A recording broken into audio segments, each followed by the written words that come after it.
Assalamualaikum warahmatullahi wabarakatuh. Pada video kali ini aku mau ceritain cerita dengan judul Haus Darah 7 Turunan, Misteri Keberadaan Keris Empu Gandring.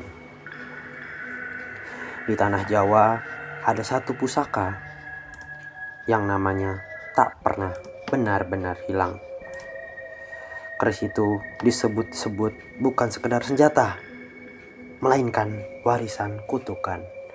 Konon bilahnya ditempa dengan amarah, bukan hanya dengan api. Setiap garis pamor di permukaannya dipercaya menyimpan jejak darah.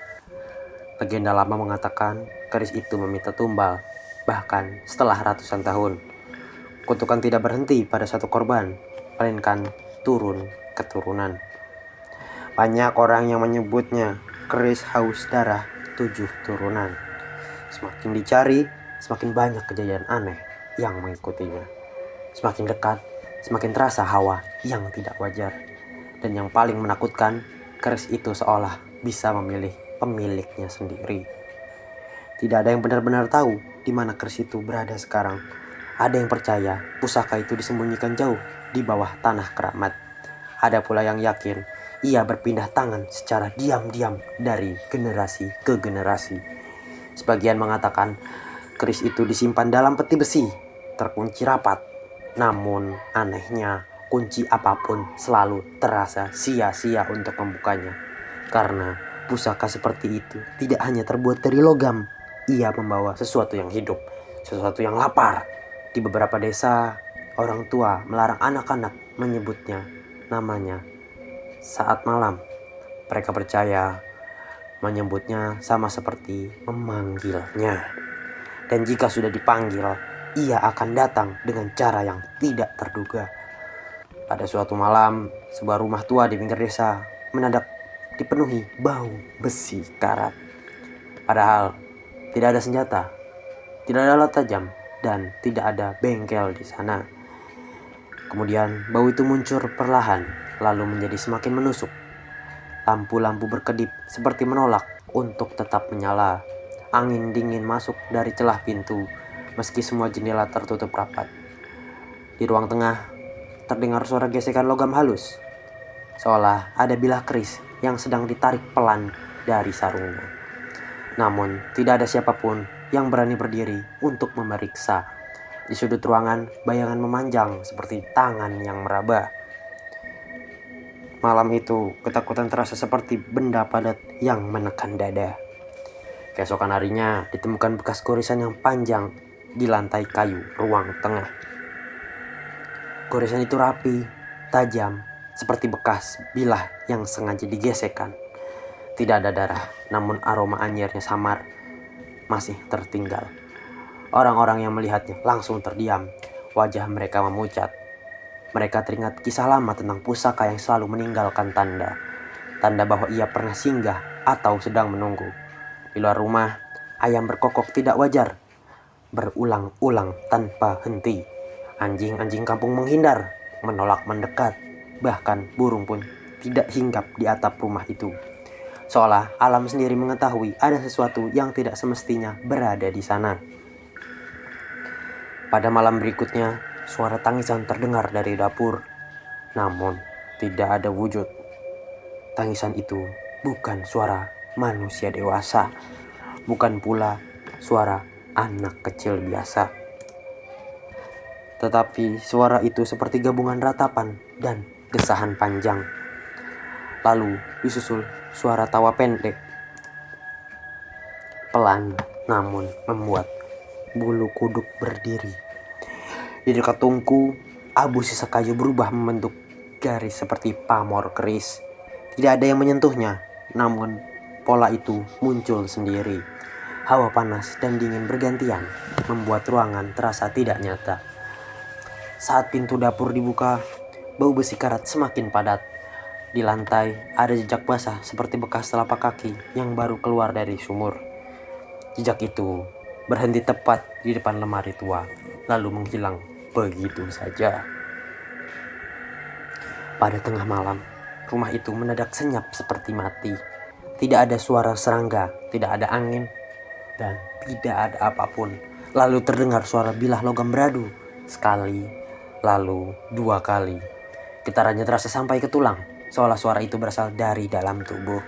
Di ruang tengah, bayangan keris tampak menempel di dinding. Terasa tidak ada benda yang menggantung di sana. Bayangan itu bergerak perlahan, seakan mencari leher yang bisa disentuh. Lampu minyak padam, meninggalkan gelap yang pekat.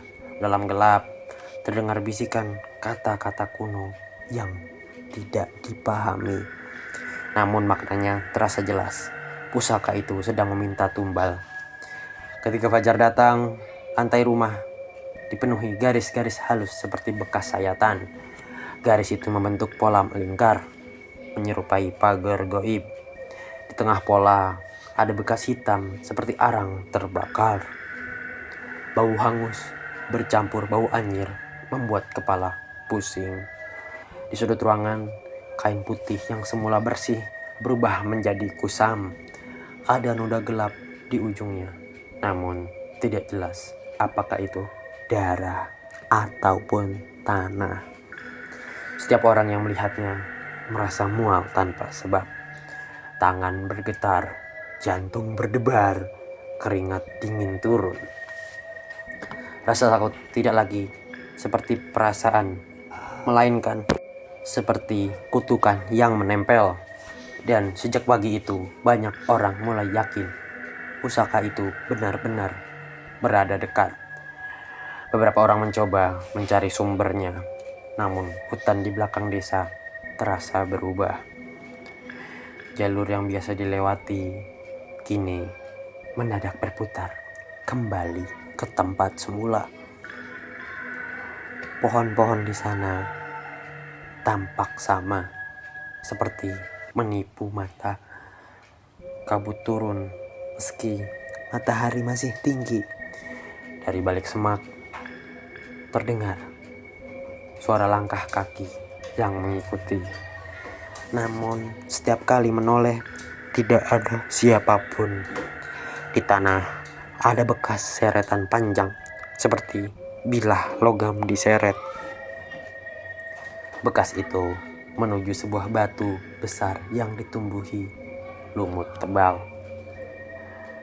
Saat lumut disibakan, terlihat simbol tua yang menyerupai ukiran Majapahit. Di bawah batu itu, udara keluar dingin, seolah ada ruang kosong di dalamnya.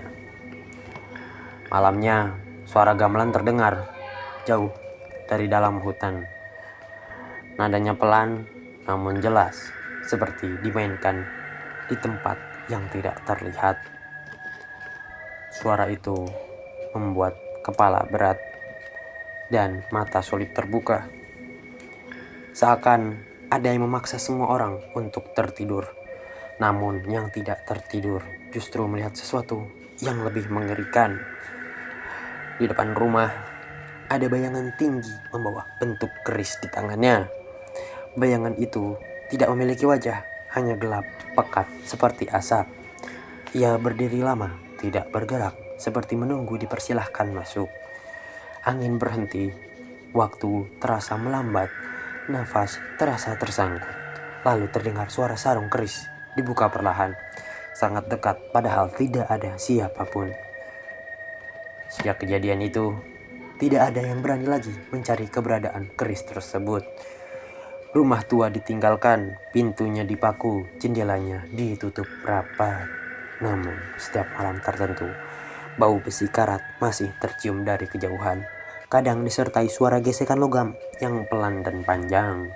Orang-orang percaya keris itu belum pergi, hanya menunggu waktu. Kutukan 7 turunan bukan sekedar cerita, melainkan rantai yang tidak putus. Selama masih ada manusia yang serakah, pusaka itu akan selalu menemukan jalan. Karena ia bukan benda mati, ia adalah warisan dendam yang lapar.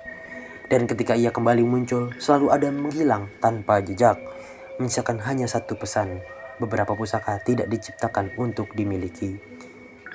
Sekian, terima kasih.